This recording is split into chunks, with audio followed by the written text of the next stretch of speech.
ഉറപ്പിച്ച് പറയാൻ കഴിയണം, സ്വർഗത്തിലെ ദൈവത്തിന്റെ കര എന്റെ കൂടെയുണ്ട്.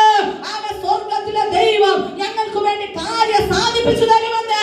അത് നിങ്ങൾ ഏത് വിഷയത്തിന്റെ പേരാണെങ്കിലും, ആമേൻ, നിങ്ങളുടെ ഭവനത്തിന്റെ ആവശ്യങ്ങളാകട്ടെ, ആമേൻ, നിങ്ങളുടെ തലമുറകളുടെ ആവശ്യങ്ങളാകട്ടെ, നിങ്ങളുടെ വ്യക്തിപരമായ ആവശ്യങ്ങളാകട്ടെ, ഇന്ന് ആത്മാവിൽ പറയണം, സ്വർഗത്തിലെ ദൈവമാണ് ഞങ്ങൾക്ക് വേണ്ടി കാര്യം സാധിപ്പിച്ചു തരുന്നത്.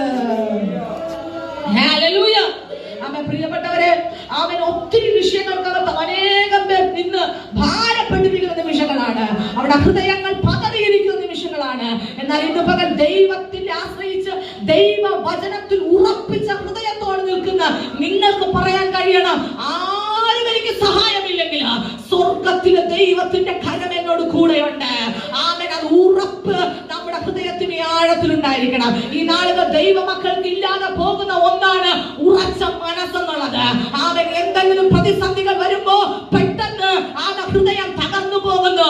ആമേൻ. ഇനി ആലയത്തിൽ വരണമോ വേണ്ടയോ, പ്രാർത്ഥിക്കണമോ വേണ്ടയോ, ദൈവവചനം ചിന്തിക്കണമോ, ആമേൻ, വായിക്കണമോ, ഒന്നിനും മനസ്സ് വരാതെ മടുപ്പിച്ചു കളയുന്ന ചില പൈശാചിക മണ്ഡലങ്ങളുണ്ട്.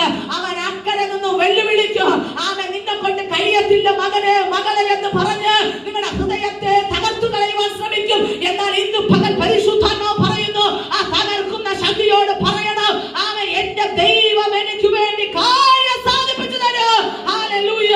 ആ കാര്യം സാധിപ്പിച്ചു തരുന്ന, എനിക്ക് വേണ്ടി സകലവും ചെയ്തു തരുന്ന ആ ദൈവത്തിന്റെ മകനാണ്, മകളാണ് ഞാൻ. അതുകൊണ്ട് ആമേൻ, എന്റെ ദൈവത്തിൽ അകന്നിരിപ്പാൻ കഴിയുന്ന വിധത്തിലുള്ള ഒരു കാരണങ്ങളും ശത്രു ഉണ്ടാക്കിയാലും ഞാൻ പിന്മാറി പോകത്തില്ല. ഞാൻ ദൈവവുമായിട്ട് അടുത്തുകൊണ്ടേയിരിക്കും. ഹല്ലേലൂയ. അവൻ വചനം പറയുന്നു, അവൻ സ്വർഗ്ഗത്തിൽ നിന്ന്